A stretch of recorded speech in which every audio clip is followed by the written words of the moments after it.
बेईमानी का फल। कहते हैं कि ईमान बेचकर जो बेईमान होता है, आज की दुनिया में उसी का सम्मान होता है। हेलो दोस्तों, इस पोस्ट में आज हम बेईमानी का फल के ऊपर एक कहानी पढ़ेंगे। यदि आप बेईमानी से पैसा कमा रहे हैं तो ज़रूरी नहीं कि अमीर बन जाएंगे। इस दुनिया में अमीर से ज़्यादा गरीब रहते हैं। अगर हम भी उन्हीं में से एक रहें तो क्या बिगड़ जाएगा। और अगर अमीर ही बनना है तो ईमानदारी से अमीर बनना चाहिए। ऐसे एक दूसरे से छल कपट और बेईमानी से नहीं, सही तरीके से कमाया गया धन ही असली कमाई है। इंसान की पसीनों की कमाई जीवन में फलती फूलती है और बेईमानी से कमाया हुआ पानी के बुलबुले की तरह नष्ट हो जाता है। इंसान तो पैसे के लालच से बदल जाता है। अगर कुछ लोग बेईमान नहीं होते तो दुनिया में आज इतने लोग गरीब और परेशान नहीं होते। हमें अपने जीवन में एक बात की गांठ बांध लेनी चाहिए कि बेईमानी की कमाई से शक्लें तो संवार सकती है लेकिन नस्लें नहीं। इस कहानी में हम देखेंगे बेईमानी का फल का क्या नतीजा होता है। एक गांव में एक बाप और बेटा रहते थे। बाप का नाम रंजीत और बेटा का नाम रोहन था। रोहन की माँ की बहुत पहले ही मृत्यु हो गई थी, इसलिए अब यही दोनों रहते थे। रंजीत पूरे गांव में सबसे ज़्यादा अमीर था। वह बहुत सारे नौकर चाकर भी रखा हुआ था। वह दोनों अपनी ज़िंदगी बहुत ठाठ से जीते थे। किसी भी चीज़ की कोई कमी नहीं होती थी। एक दिन किसी कारण से वह अपना सारा धन दौलत खो दिया और गरीब हो गए। गरीब हो जाने के कारण उसके सभी रिश्तेदार और सारे गांव वाले उसका मजाक उड़ाने लगे। इस पर वह दुखी होकर सोचा, जिस गांव में ठाठ से अपना जीवन जिया करता था, जहां सभी सम्मान और इज्जत किया करते थे, वहीं आज मेरा मजाक उड़ा रहे हैं। कल तक जो सगे संबंधी मेरे लिए अपने प्राणों की बाजी लगाने की बातें किया करते थे, वे ही आज मुझे अपमानित करने में कोई कमी नहीं छोड़ते हैं। किसी ने सच ही कहा है कि इस दुनिया का सारा प्रेम और अपनापन केवल संपत्ति के कारण ही प्राप्त होता है। एक दिन रोहन ने शहर जाके पैसा कमाने के बारे में सोचा, लेकिन उसके पास एक भी रुपया नहीं था कि वह शहर पहुंच सके। वह बहुत उदास हो गया। फिर उसे याद आया कि उसके पूर्वजों के द्वारा बनवाई गई लोहे की एक विशाल तराजू रखी हुई थी, जिसे उसने वंश की आखिरी निशानी समझकर बचा कर रखा था। रोहन ने उस तराजू को अपने एक पड़ोसी के पास गिरवी रख दिया और शहर चला गया। रोहन को शहर जाते ही उसको एक अच्छी सी नौकरी मिल गई और उसने मन लगाकर काम करने लगा। भाग ने उसका साथ भी दे दिया और 1-2 साल में वो बहुत पैसा कमा लिया। जब वह बहुत पैसा जमा कर लिया तो उसने अपने गांव में ही अपना खुद का एक बिजनेस करने के लिए सोचा और वह शहर से वापस गांव लौट आया। गांव आकर वह उस पड़ोसी के पास गया जिसके पास अपना तराजू गिरवी रखा था। उसने कहा, चाचा जी, भगवान की कृपा से मैं अपना बिजनेस शुरू करने जा रहा हूँ।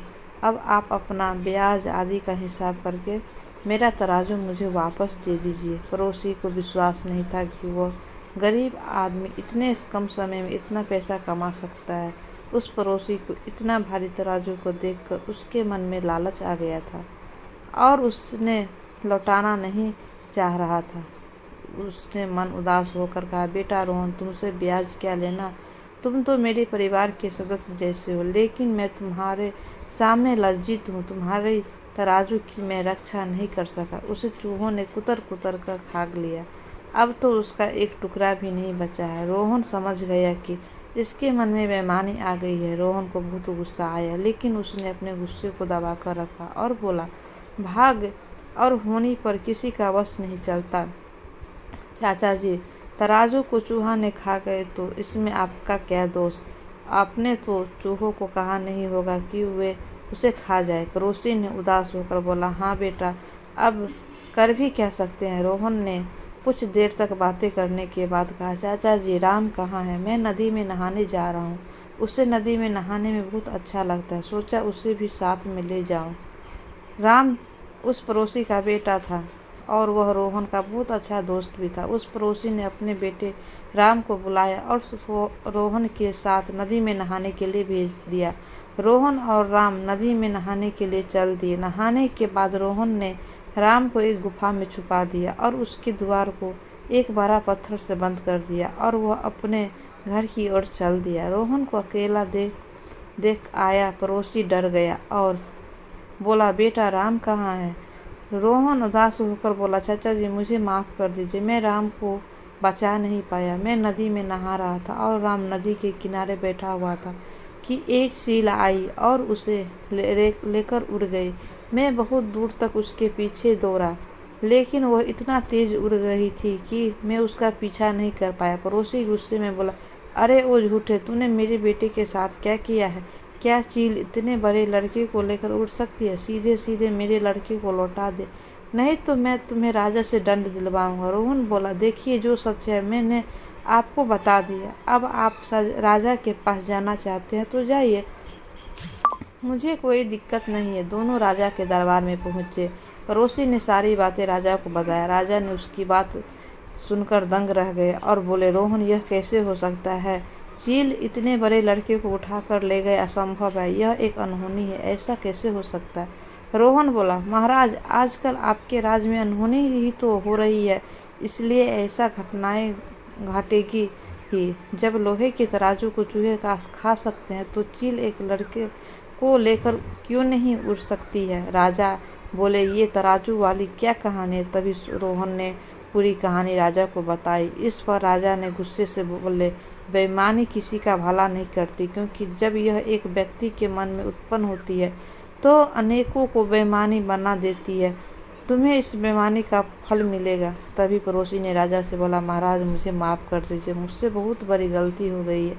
मेरे अंदर बेईमानी का भूत सवार हो गया था, अब ऐसी गलती नहीं होगी। राजा उसे क्षमा कर दिए और बोले, तुम इसके तराजू लौटा दो और तुम इसके लड़के को लौटा दो। बेईमानी आदमी किसी भी हद तक जा सकता है, वह इस बात पर बिल्कुल भी नहीं सोचता कि वह जो कर रहा है वो सही है कि नहीं, इसलिए ऐसे आदमी पर विश्वास करना बहुत बड़ी भूल होती है। यह कहानी आपको कैसी लगी हमें कमेंट करके ज़रूर बताइए। धन्यवाद।